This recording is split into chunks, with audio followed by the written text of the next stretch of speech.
First contact shock. High Admiral Zenith of the Galactic Confederation stood motionless on the bridge of the celestial observer, his iridescent scales reflecting the soft blue glow of Earth on the main view screen.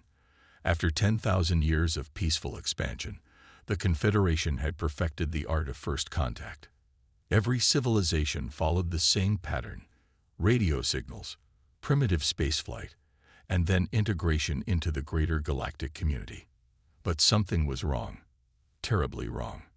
"Confirm these readings," Zenith ordered, his secondary heart beginning to pulse with anxiety, "and check them against our preliminary scans from 50 years ago." His sensor chief, Lita, ran her tendrils across the holographic interface. "Confirmed, High Admiral. 50 years ago, Earth matched all our predictive models. Nascent space program, limited orbital presence, internal combustion vehicles. But now," she paused, double-checking her instruments. "Now we're detecting quantum field manipulations, gravitic propulsion signatures, and energy readings that exceed our classification scales." Zenith's facial ridges contracted in disbelief. No civilization advanced that quickly. It was impossible. The Confederation's carefully calculated models showed technological progression as a smooth, predictable curve. Earth's development looked more like a vertical line. "Opening standard first contact channels," Communications Officer Varel announced, his voice carrying the familiar confidence of thousands of successful missions. The response was instantaneous. Too instantaneous. "Greetings, High Admiral Zenith of the Celestial Observer," a human voice responded in perfect Confederation standard. "This is Director Chen of the Earth Defense Network. We've been expecting you." Silence fell across the bridge. They hadn't broadcast their ship's name, or Zenith's rank, or even initiated universal translation protocols. "How did you?" Zenith began.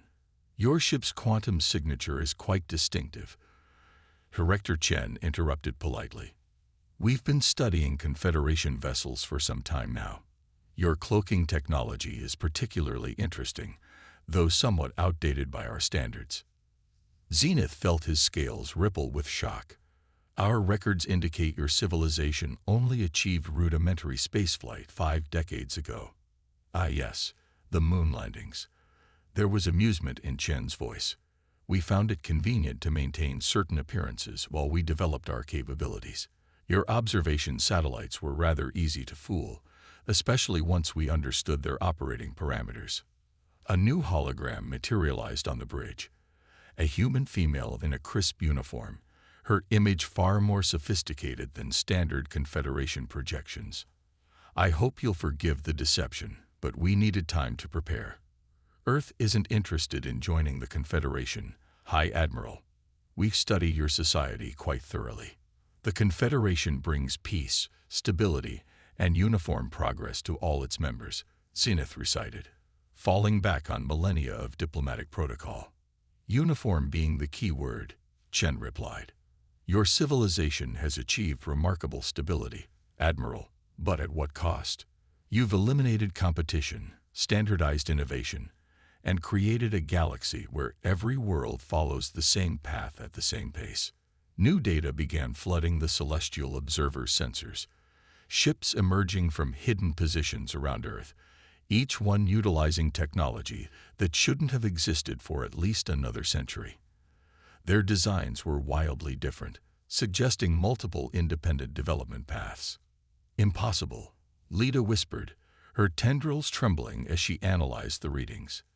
"These vessels, each one uses different principles, different approaches to the same problems.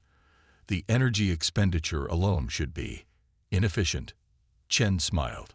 "Perhaps, but we've found that competition breeds innovation faster than cooperation alone. While your civilization perfected a single approach, we explored thousands. Some failed. Many succeeded. All taught us something valuable." Zenith felt his worldview shifting uncomfortably. "Our records show your world is divided into numerous nation-states. Such division should prevent technological progress." "On the contrary," Chen's hologram gestured, bringing up images of Earth's multiple space programs, research institutions, and competing industries. Our divisions drive us forward. Every nation, every company, every research team approaches problems differently. When someone makes a breakthrough, others learn from it and push even further. We don't wait for consensus. We race ahead. Warning signals suddenly blared across the bridge. Energy spike. Lita called out. Something's scanning us. But the technology, it's like nothing in our database. Just analyzing your capabilities, Chen explained casually. We do apologize for the intrusion, but we find direct examination more reliable than diplomatic exchanges. I'm sure you understand. Zenith felt the situation spiraling beyond his control. In 10,000 years of first contact missions, nothing like this had ever happened. The Confederation Council will need to be informed of this development. Of course. Chen nodded. Please tell them that Earth appreciates their interest, but prefers to maintain its independence. We're transmitting a detailed report on our capabilities now, along with our formal declaration of sovereign status. We've also included some suggestions for technological improvements to your ships. Consider it a gesture of goodwill. As data poured into the Celestial Observer's computers, Zenith realized that humanity hadn't just caught up to the Confederation. In many ways, they'd surpassed it. The implications were staggering. One last thing, Chen added, her expression growing serious. We've detected other Confederation vessels approaching the solar system. While we understand your protocols call for a show of force when diplomacy fails, I should warn you, that would be monumentally unwise. We value peace, but we've prepared for less pleasant scenarios. The hologram disappeared, leaving the bridge crew staring at their sensors in stunned silence. Earth hadn't just refused Confederation membership. They'd revealed themselves as a civilization that had completely bypassed the standard development path, creating something entirely new in the process. As the Celestial Observer prepared to depart, Zenith couldn't shake the feeling that this wasn't just a failed first contact mission. It was the beginning of a fundamental shift in the galaxy's balance of power. Humanity hadn't just reached for the stars. They'd found their own way to grasp them. And the Confederation would never be the same. The Silent Shield. Supreme Observer Lyra moved silently through the Confederation's vast hall of analysis, her crystalline form refracting the light from countless holographic displays. Each screen showed a different aspect of Earth's defensive network, yet after 3 months of constant observation, they were no closer to understanding how it all worked. "Show me the anomaly from Sector 7 again," she commanded, her voice carrying the weight of 6 centuries of scientific expertise. The central display shifted, revealing a seemingly empty region of space near Earth's moon. "There's nothing there," her assistant, Kai, noted. "That's what makes it interesting." Exactly. Lyra's crystalline fingers traced patterns in the air, manipulating the display. "There's nothing there, yet 3 of our most advanced stealth probes disappeared in that exact location. Not destroyed, disappeared." The data streams told an impossible story. Earth had somehow created regions of space that simply removed things from existence. No energy signatures, no debris, no radiation, just complete disappearance. "Latest analysis from probe XJ119, Kai announced, bringing up new data. It managed to transmit for 3.2 seconds longer than its predecessors before vanishing. The readings suggest, well, they don't make sense." Lyra studied the numbers, her crystalline structure pulsing with confusion. Multiple overlapping fields, each operating on different principles. Some we recognize, others. She paused. Others seem to defy our understanding of physics itself. A new alert flashed across their screens. Another probe, this one using their most advanced cloaking technology, had just vanished near Mars. But this time, they received a message. "Thanks for the delivery," the text read, appearing in perfect Confederation script. "Your quantum field manipulator design is fascinating. We've made some improvements and are transmitting the specs back to you. Consider it a professional courtesy." Lyra's form flickered with irritation. "They're not just detecting our probes, They're capturing them, studying them, and improving upon our own technology. She turned to face the massive strategic display showing Earth's solar system. But how? Their civilization is fragmented, their research divided among competing nations and corporations. Perhaps that's why they're advancing so quickly, Kai suggested, bringing up new analysis. Look at these development patterns.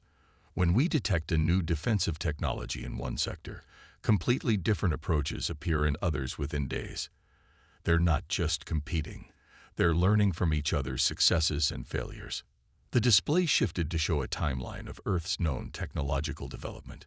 Where Confederation progress was smooth and predictable, humanity's advancement looked like a chaotic web of intersecting lines, each breakthrough spawning dozens of new directions. They turned their lack of unity into an advantage. Lyra realized, her crystalline structure resonating with the implications. While we perfect a single solution, they explore countless possibilities simultaneously. Their failures teach them as much as their successes. A new series of signals caught their attention. Earth's defensive network was shifting, adapting in real time to some unseen threat. Within moments, they detected a Confederation deep reconnaissance vessel attempting to slip through the outer system defenses. What happened next left both observers speechless.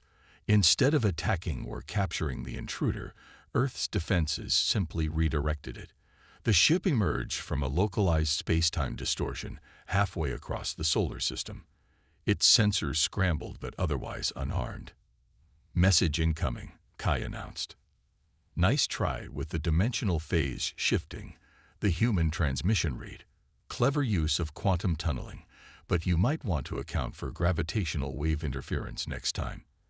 We're transmitting data on how we detected it. Please note that this is one of our older detection systems. We have others we'd prefer to keep to ourselves for now. Lyra's crystalline form pulsed with a mixture of frustration and fascination. They're playing with us, she realized. Each probe we send teaches them more about our capabilities, while they reveal just enough of their technology to demonstrate their superiority. Supreme Observer, Kai's voice carried an edge of concern.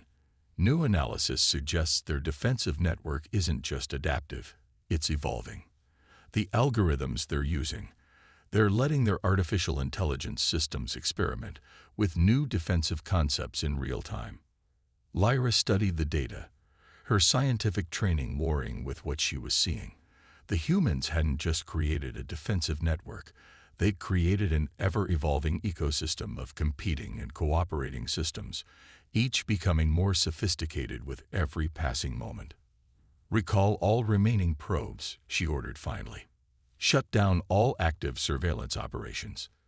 "But our mission," Kai began.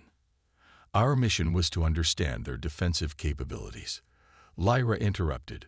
"What we've learned is that we don't even understand how they think. They're not just defending their solar system. They're using our every attempt to probe their defenses as an opportunity to learn, to grow, to evolve." As the recall orders went out, a final message arrived from Earth. "We appreciate your interest in our defensive systems.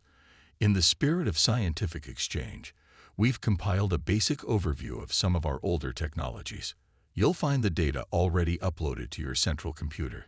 Don't worry, we made sure it was compatible with your systems." Lyra stared at the message, understanding its true meaning. Earth wasn't just refusing to be studied. They were demonstrating that they could penetrate the Confederation's most secure networks at will. The observers had become the observed. Perhaps, she mused, her crystalline form dimming with thought, it's time we reconsidered what it means to be advanced. Around her, the displays continued to show Earth's defensive network shifting and changing, a silent shield that reflected humanity's greatest strength, their endless drive to explore, compete, and evolve. Operation Checkmate. Fleet Commander Vex stood at the heart of the Confederation's largest battle fleet ever assembled, 5,000 ships strong. The massive vessels hung in formation at the edge of Earth's solar system, their crystalline hulls reflecting distant starlight. This display of force had succeeded in cowing hundreds of civilizations over the millennia. Earth would be no different. All ships report ready, his tactical officer announced. Formation is perfect. Vex allowed himself a small smile. The Confederation's military might was built on absolute precision and uniformity. Every ship knew its place, every crew member their role. It was order incarnate. "Begin the advance," he commanded. Standard intimidation pattern Delta. The fleet moved as one, a wall of gleaming metal and energy fields designed to overwhelm any resistance through sheer presence. Their sensors probed ahead, detecting no significant military buildup, no massive defense fleet. Message from Earth Defense Command. Communications reported. Text only. Vex frowned. Even now, the humans refused to show proper respect. Display it. Interesting formation. The message read, though perhaps a bit predictable. We're transmitting coordinates for safe passage through our solar system. We strongly suggest you use them. Vex felt his scales ripple with anger. Ignore their message. Continue advance. He wouldn't be dictated to by a primitive world that barely had a unified planetary government. The first sign that something was wrong came from the gravity sensors. Subtle distortions began appearing throughout the formation, too weak to affect their ships but growing stronger. "Sir," his science officer called out, detecting unusual quantum field fluctuations. They're everywhere." Before Vex could respond, space itself seemed to twist. Hundreds of small objects appeared throughout his fleet, devices barely larger than shuttlecraft, each emitting energy signatures unlike anything in their database. "Unknown human devices have penetrated our formation," Tactical reported, voice rising with concern. They're doing something to local space-time." The effects cascaded through the fleet. Ships that should have been moving in perfect synchronization began to drift out of alignment. Precision course corrections failed as gravity shifted unpredictably. The magnificent formation began to break apart. "Impossible," Vex whispered. Their navigation systems were the finest in the galaxy, refined over thousands of years. A new message appeared. "Your navigation relies on predictable gravitational fields. We've found that a more flexible approach works better. Don't worry. The effects are temporary." "Launch fighters," Vex ordered. The situation was spiraling out of control, but surely their superior numbers would prevail.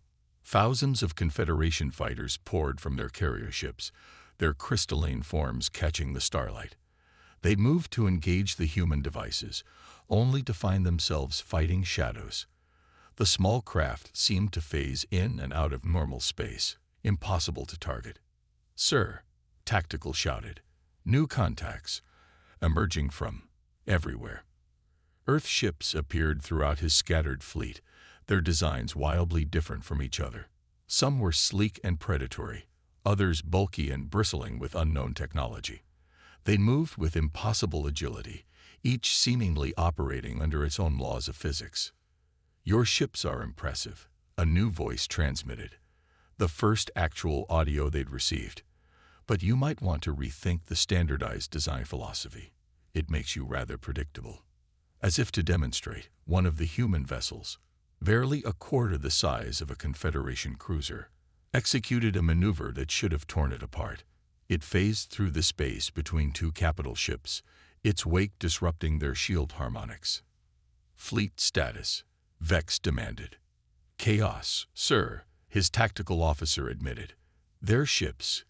Each one uses different technology, different tactics. We can't predict their movements or capabilities. Our standard combat algorithms are useless." Another message flashed across their screens. "We appreciate the visit, but this display of force is unnecessary. Perhaps a demonstration of our own capabilities would be helpful." Suddenly, every ship in Vex's fleet lost power. Emergency systems activated, then failed. Backup systems engaged, then went dark. In perfect synchronization, 5,000 ships of the mighty Confederation fleet hung dead in space. "Don't be alarmed," the human transmission continued. "This is just a temporary demonstration.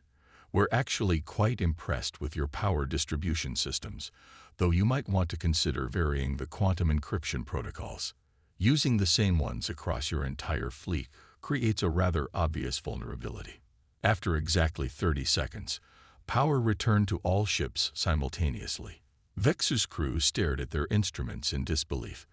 The humans hadn't just defeated their technology, they'd controlled it completely. Your ships will find their systems fully restored. The transmission continued. We've taken the liberty of uploading some suggested improvements to your cybersecurity protocols. Consider it a professional courtesy between martial cultures. Vex watched as the human vessels began to disappear, phasing out of normal space using technology his sensors couldn't even classify. Their small devices vanished as well, taking their gravitational distortions with them. One final message appeared. Next time, perhaps we could meet under more diplomatic circumstances. We'd be happy to discuss mutual defense agreements. As equals, of course. As his fleet regained formation, Vex realized that Earth hadn't just defeated them. They'd changed the very nature of space warfare. While the Confederation had perfected a single approach to combat, humanity had developed countless methods, each complementing the others in an ever-evolving dance of innovation. Plot a withdrawal course, he ordered quietly, and prepare a full report for High Command. They need to understand. He paused, watching his mighty fleet limp away from Earth's solar system. They need to understand that we're not dealing with just another civilization. We're dealing with something entirely new. Behind them, Earth's solar system returned to apparent normalcy, its hidden defenses settling back into their invisible vigilance, waiting for the next opportunity to evolve. The knowledge seekers. Principal researcher Nara adjusted her environmental suit as she stepped onto the bustling streets of Tokyo. Around her, the city pulsed with an energy that defied everything she'd learned about organized civilization. Her team of Confederation anthropologists had spent 3 months studying human society, and every answer they found only led to more questions. "This makes no sense," her colleague Zarin muttered, his sensor arrays overwhelmed by the cacophony of data. "These humans are using at least 7 different computing architectures just in this block. Their communication networks run on competing protocols. By all logic, their systems shouldn't even be able to interact." Naira watched as humans moved through the crowd, their personal devices seamlessly connecting to various networks. And yet they do. They've turned incompatibility into an advantage. Their local guide, Dr. Sakura Chen, smiled at their confusion. "You're trying to understand our technology through the lens of standardization. We took a different path." A massive display on a nearby building showed a live feed of a space launch from India, while another advertised a private company's new quantum computer design. In a nearby park, students argued over competing theories of dark matter manipulation. "How do you make any progress with so many different approaches?" Zarin asked, his sensory tendrils twitching with confusion. "The Confederation achieved technological harmony through standardization centuries ago. And that's precisely why we rejected your model," Dr. Chen explained, leading them through a bustling tech market. "Standardization creates stability, yes, but it also creates stagnation. Look there."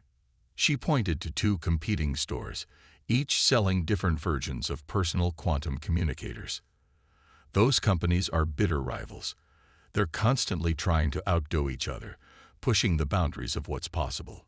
When one makes a breakthrough, the other has to innovate just to keep up." "But the waste," Naira protested. "The redundancy of effort is precisely what drives us forward," Chen finished. "Yes, many attempts fail, but each failure teaches us something new. And when something succeeds," she gestured to a holographic advertisement for a new fusion reactor design. "Every company, every nation studies that success and tries to improve upon it." They entered a university campus, where students from dozens of nations collaborated on various projects. In one lab, teams competed to develop more efficient space drive designs.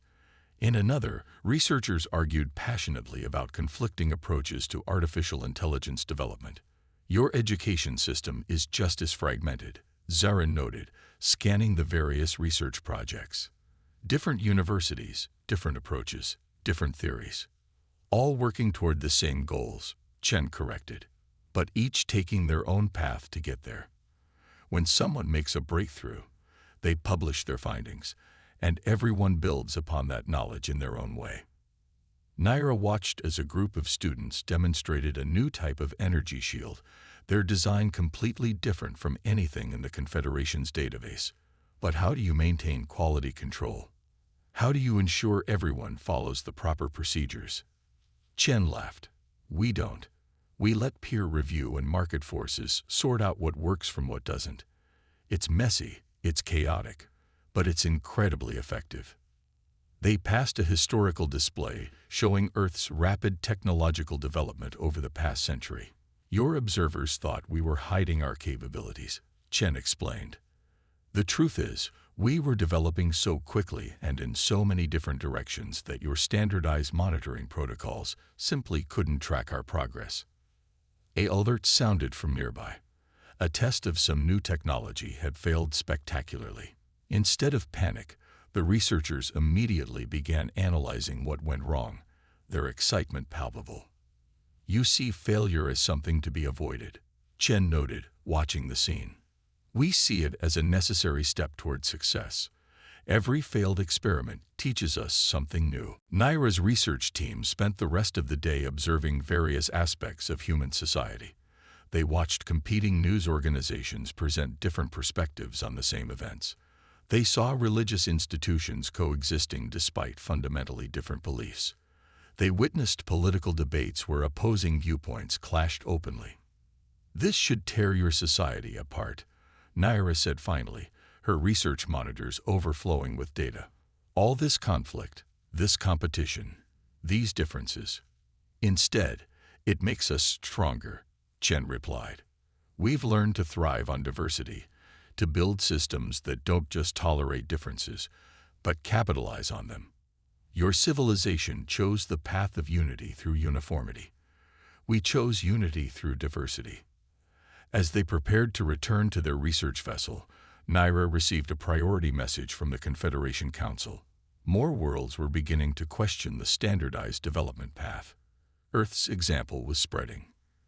Perhaps, she said quietly, watching the endless flow of humanity around them. It's time for the Confederation to learn some new approaches. We'd be happy to teach you, Chen offered. Though you might find our educational methods a bit unconventional. Naira looked up at the stars, barely visible through the city's glow. The galaxy was changing, and humanity's chaotic, beautiful approach to civilization was leading the way. The age of standardization was ending, and a new era of infinite possibility was beginning. A new dawn. The Grand Council chamber of the Galactic Confederation had never seemed so small. High Counselor Venice stood before the assembled representatives of 10,000 worlds, watching as their carefully ordered society began to transform. The humans call it the Innovation Initiative, she announced, her voice echoing through the vast chamber. They're offering to share their technological developments with any world that agrees to embrace open research and competitive development. The chamber erupted in murmurs. On the massive display behind her, data streamed in from across the galaxy. Already, 300 Confederation worlds had declared their intention to participate in Earth's program. This is unprecedented, Council Elder Mix declared, his ancient form shimmering with concern.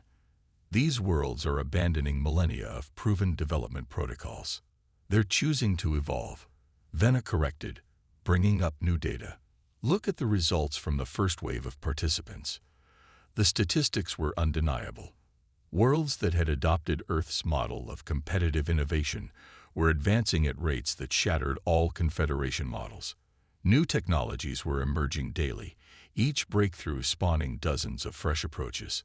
The humans have infected these worlds with their chaos, another counselor protested.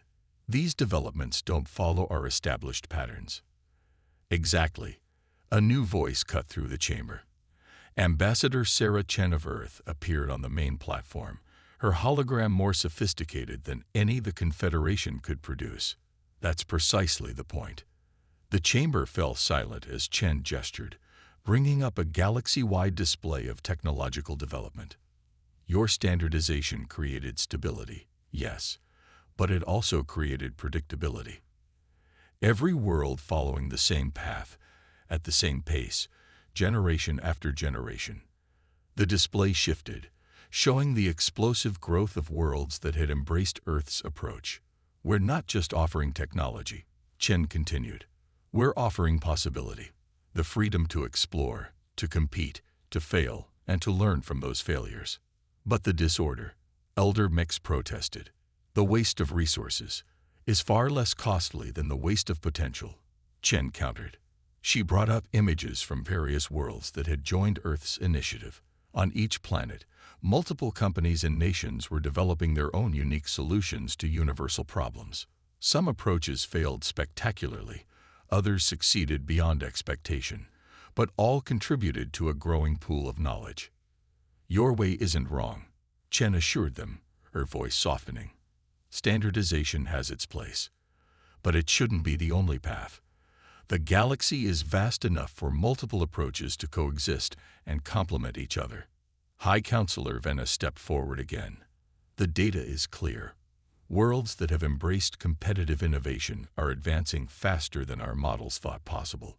But more importantly, they're advancing in ways we never imagined. The display showed new technologies that defied Confederation classification, hybrid systems that combine different approaches in ways that should have been impossible. Solutions that emerged from the creative chaos of competition and collaboration. The humans have a saying, Chen offered. A rising tide lifts all boats.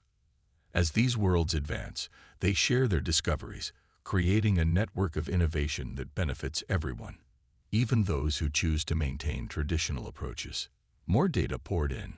Worlds that had initially resisted the change were now requesting to join the initiative. The careful order of millennia was transforming into something new, something dynamic. We're not here to replace the Confederation, Chen assured them. We're here to help it evolve.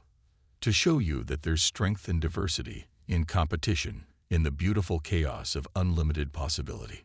High Counselor Venna faced the assembled representatives. The question before us is simple. Will the Confederation adapt to this new reality, or will we become obsolete? The chamber erupted in debate, but it was different from the careful, ordered discussions of the past. Representatives argued passionately, proposed radical solutions, challenged ancient assumptions. Already, the change was beginning.